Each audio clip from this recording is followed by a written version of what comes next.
I'm going to share in a moment a few of these sort of techniques. Most people overthink it, but also they don't believe they can do it.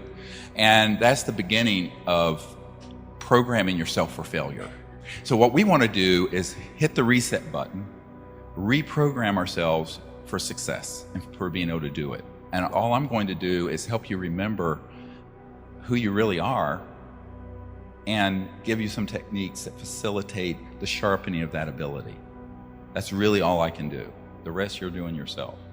But this one I'm sharing right now is key to understanding the psychological and even physical dynamics of consciousness and non-locality and how it can be manifested. The ability to be a seer of a remote place or a remote time into the future. They're all easily accomplished if you understand the science and the fundamental knowledge of consciousness, its nature. You're not only what you think you are, locked in the frame of your physical form and in this time and place. You're actually connected in consciousness to every point in space and every point in time. And that includes right now, but going back, but going also forward, which is remote viewing into the future. This is something that has been unfortunately sort of relegated to mysticism, and a lot of thinking is that, well, you've got to be somebody living in a cave 50 years by yourself to experience this. This is absolutely a harmful myth that I think ecclesiastical and spiritual leaders, and unfortunately a lot of my scientific brethren, have propagated. That is a damnable lie. You do not have to be in some kind of esoteric ascetic setting to have that experience or to develop them. And so that is something that we have to begin to sort of move beyond this monkey on our shoulders going, oh, I'm just a little dumb thing and I'm just stuck right here on earth. And it's just, you're telling yourself that lie over and over again. And that becomes its own destiny.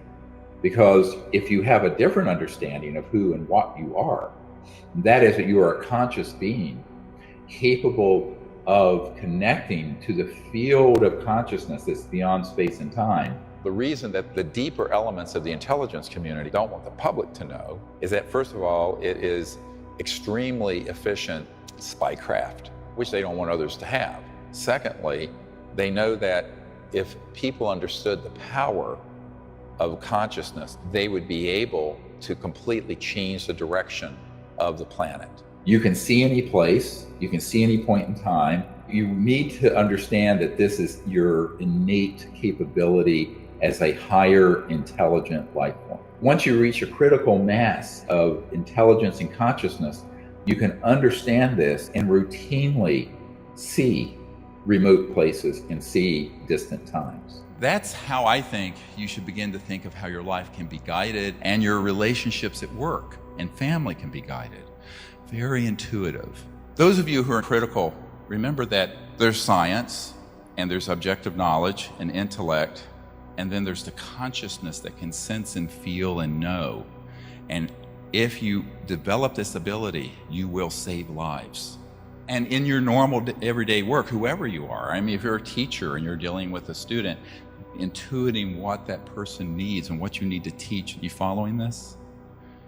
Be with me for a moment. What I would like to do now is just do an experiment taking you through these steps, and you can do this at home. If you're in a group of 3 or 4 people, get a box or a basket, and one person goes out of the room and puts any object in it, and the others have no idea.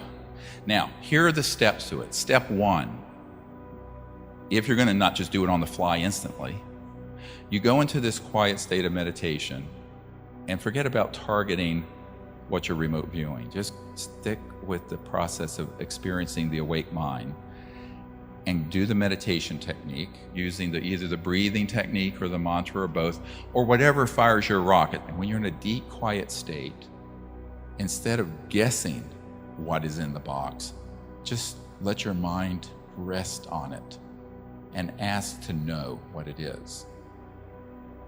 You might see it, you might get the word for it, you may get an aspect of it. The key thing is to not intellectualize it or start just guessing like some kind of parlor trick or kindergarten game. And that's what most people do. So you have to kind of be brutally honest with yourself. Am I sensing this, or I'm just guessing? Now, initially, you may not know. Your mind may start pulling in all sorts of things. The other thing to understand is that what the mind does, here's the trick, and this is the real art and science of this. When you begin to sense something, you will begin to get something that is an accurate, objectively true remote view data point. And then the mind will start doing the monkey mind thing and leapfrog ahead of the process of just sensing and knowing what it is and filling in the blanks from your memory store. How do you distinguish and discern the difference? Practice, practice. Because the more you practice it, the more you're going to realize when you're doing that and when you're not. And I will say this, if you do this often enough, this technique I just described with a box or something else where you don't know what it is, you'll begin to know what it feels like in your heart, in your gut, when it's an accurate perception. And you'll know what it feels like when it was just something that your mind began to confabulate and make up. Dream time. I mentioned this before you went to bed. You're asleep, but as you're going to sleep, get a journal, keep something by your bedside, and begin to affirm to yourself that you can have lucid dreaming, be awake within the dream, and you can travel to places and know things in that state. You can begin to practice that on a nightly basis, and as you do it, it'll begin to go up and up and up in accuracy. I have found that if you're in a very deep, relaxed state, or even taking a nap, but you just gently intend as you're going in and out of the dream state or sleep state or in and out of the quiet meditative state to know something. It's an intending. And then just relax and let it flow into you and get yourself out of the way. So get your intellect and ego out of the way. It'll pop in like that. The other is when you're going to sleep, or mostly when you're waking up. You're coming out of sleep into the waking state, but you're kind of in that drowsy, half awake, half asleep state, but you're rested.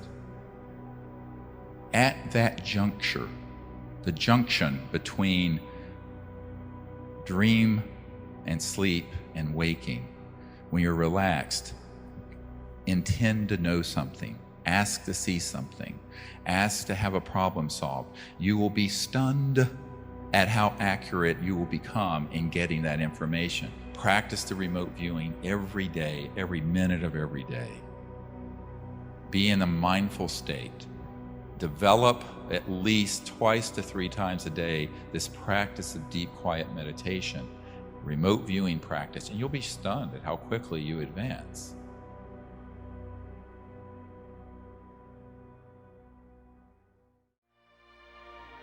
Well, you've reached the end of the video. If you are interested in learning more about similar topics, here you will find other really interesting videos from the channel. Thanks for watching this video. Click on the like button if you enjoyed it, and do not forget to subscribe in case you didn't. See you on the next one.